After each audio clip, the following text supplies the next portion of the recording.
નમસ્કાર વિદ્યાર્થી મિત્રો, 10 માટલાના ચેનલમાં આપનું સ્વાગત છે। તો વિદ્યાર્થી મિત્રો, આજના વિડીયોમાં આપણે ધોરણ 8 જ્ઞાન સાધના પરીક્ષા માટે મોસ્ટ આઈએમપી પેપરનું સોલ્યુશન કરવાના છીએ। આ પેપર 120 માર્ક્સનું છે, તેનું સંપૂર્ણ સોલ્યુશન કરવાના છીએ। વિદ્યાર્થી મિત્રો, અગાઉના વિડીયોમાં આપણે બાકીના પ્રશ્નો જોઈ ગયા, તો આજના વિડીયોમાં આ પ્રશ્નોનું આપણે સંપૂર્ણ સોલ્યુશન કરવાના છીએ। તો વિદ્યાર્થી મિત્રો, તમે ચેનલમાં નવા હો તો ચેનલને સબસ્ક્રાઈબ કરો અને આ વિડીયોને તમારા મિત્રો સુધી શેર કરો। તો ચાલો વિદ્યાર્થી મિત્રો જોઈએ।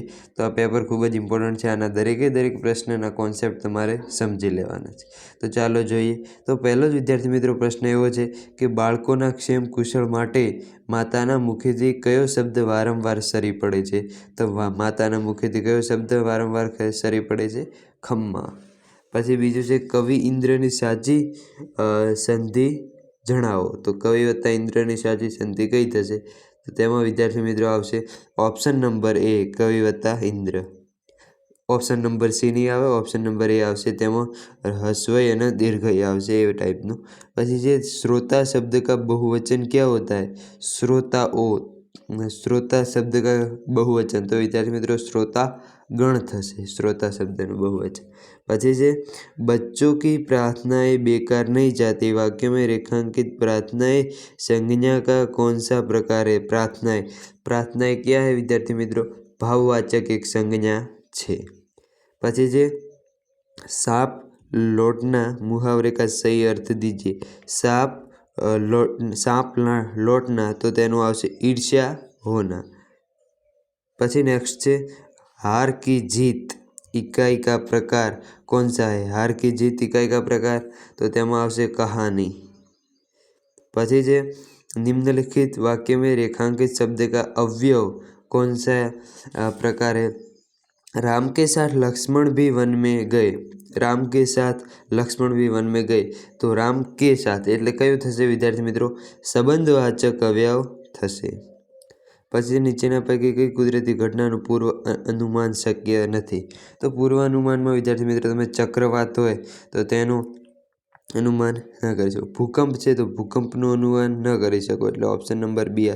જ્યારે તમે વંટોળ કે વરસાદનું તો અનુમાન કરી શકો છો, માટે ઓપ્શન નંબર આવશે બી। પછી સાચી જોડણી હોય તેવો શબ્દ કયો છે? તો સાચી જોડણી હોય તેવો શબ્દ કયો છે? સ્મૃતિ। ગેલેરીમાં પણ ખોટું છે, કેન્ટીનમાં પણ ખોટું અને પ્રતિથિમાં રિસ્વઈ દીર્ઘઈની ભૂલ છે, એટલે તમારો સાચો જવાબ બનશે સ્મૃતિ। પછી છે વિદ્યાર્થી મિત્રો 17 અક્ષરની કાવ્યકૃતિ કઈ છે? 17 અક્ષરની કાવ્યકૃતિ, તો 17 અક્ષરની કાવ્યકૃતિ કઈ છે વિદ્યાર્થી મિત્રો? હાઈકુ। હાઈકામાં કેટલા અક્ષર હોય છે? 17। સોનેટમાં 14 પંક્તિ હોય અને ભજનમાં તો કોઈ લિમિટ હોતી નથી। પછી જે સંધિ વિગ્રહની સાચી જોડ હોય તેવો વિકલ્પ કયો છે? તો સંધિ વિગ્રહમાં સાચું જોડ હોય તેવો શબ્દ સિંધુ વત્તા ઉર્મી, ઓપ્શન નંબર એ છે। કારણ કે બાકીનામાં તમે જોશો તો તમને સંધિ વિગ્રહમાં કંઈક તો ભૂલ છે જ। વિષમમાં તો વિષમ, તો ષટકોણ ભૂલ છે। પછી પ્રકોશ, તો શરદ વત્તા પ્રકોશ, તો દરેક જોડની વિગ્રહ ખોટો છે। પછી છે શબ્દ સમૂહ। પછીનો ક્વેશ્ચન છે શબ્દ સમૂહ માટે એક શબ્દની દ્રષ્ટિએ સાચી જોડ કઈ છે? તો શબ્દ સમૂહ માટે એક શબ્દમાં તો સાચું કયું છે? અડધું ડાયું અને અડધું ગાંડું, દાઘા ગીરું ના થાય। પછી પાંદડામાંથી આવતો અવાજ ટંકારો, ના, પાંદડામાંથી આવતો ટંકારો ના હોય છે। પછી ધીમે ધીમેથી ચંપી કરવી, શેષવું ના આવે। તો મુખેથી વગાડી શકાય તેવું વાંચવું, તો શું કહેવાય વિદ્યાર્થી મિત્રો? એને મૃદંગ કહેવાય। તો તમારો ઓપ્શન નંબર સાચું બનશે, ઓપ્શન નંબર સી। પછી જે ધખ્યા, ખાલી જગ્યામાં યોગ્ય વિકલ્પ પસંદ કર્યો, વિકલ્પ મૂકો, તો તેમાં ધખ્યા તો શું થશે? ગુસ્સે થયા થશે। પછી જે ઝાડ પર 10-12 પંખી બેઠા હતા, રેખાંકિત ભાગનો સમાસ ઓળખો, તો રેખાંકિત ભાગનો સમાસ કયો છે? દ્વંદ્વ સમાસ, 10 અને 12। અને જો ક્રિયા કોઈ બી શબ્દની આગળ હોત કે સંખ્યાવાચક, તો દ્વિગુ સમાસ આવત। હવે નેક્સ્ટ ક્વેશ્ચન છે વિદ્યાર્થી મિત્રો, આ દરેક પ્રશ્નો ઇમ્પોર્ટન્ટ છે। આ પ્રશ્નમાંથી 100% તમારી પરીક્ષામાં આવવાનું છે। તો ચાલો હવે જોઈએ। તો બીજો ક્વેશ્ચન છે સંવાદિતાનો સમાનાર્થી શબ્દ કયો થાય? તો સંવાદિતાનો સમાનાર્થી શબ્દ કયો થશે? સંવાદિતાનો, તો એમાં થશે એક રાગ, એટલે ઓપ્શન નંબર આવશે સી। પછી છે તાંબાની તાસક, ખાલી જગ્યા, યોગ્ય વિકલ્પ પસંદ કરી ખાલી જગ્યા પૂરો, તો તરભાણું. પછી 40 વટાવ્યા સુધીમાં તેણીએ તડકા છાંયડા જોઈ નાખ્યા, તો શબ્દ સમૂહનો સાચો અર્થ, તો તડકા છાંયડા તો સુખ દુઃખમાંથી પસાર થવું.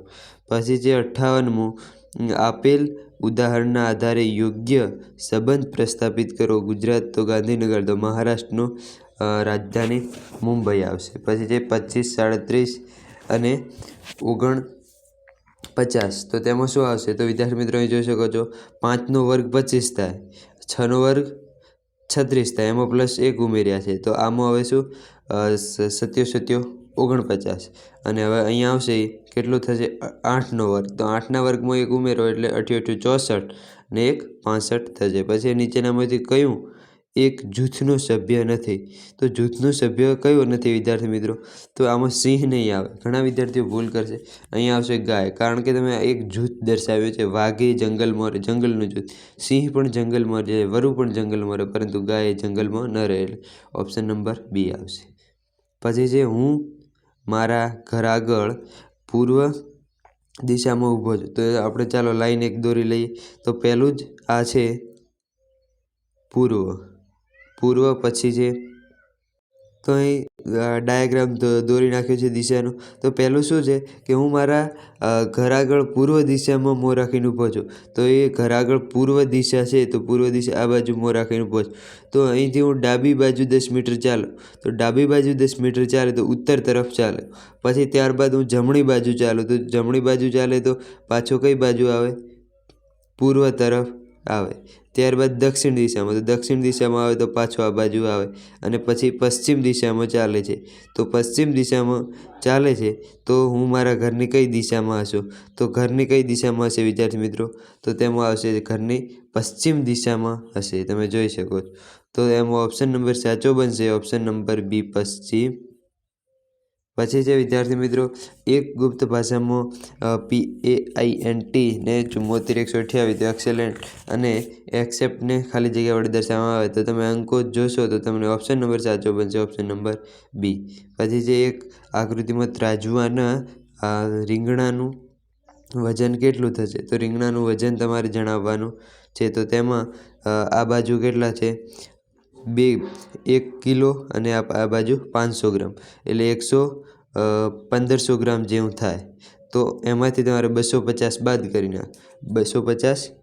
કરી નાખવાના, તો તેમાં થશે કેટલું? તો ત્રાજવામાં મૂકેલા રીંગણાનું વજન થશે 1250 ગ્રામ થશે. પછી છે અહીંયા કેક, તો કેકના 4 ભાગ, 1 ભાગ ભાઈને આપે, તો કેકનું વજન 750 ગ્રામ વધે, તો કુલ કેકનું વજન કેટલું હશે? 1000 ગ્રામ થશે. પછી 65મો ક્વેશ્ચન છે, તો 65મા ક્વેશ્ચનમાં તમારો સાચો જવાબ બનશે ઓપ્શન નંબર બી.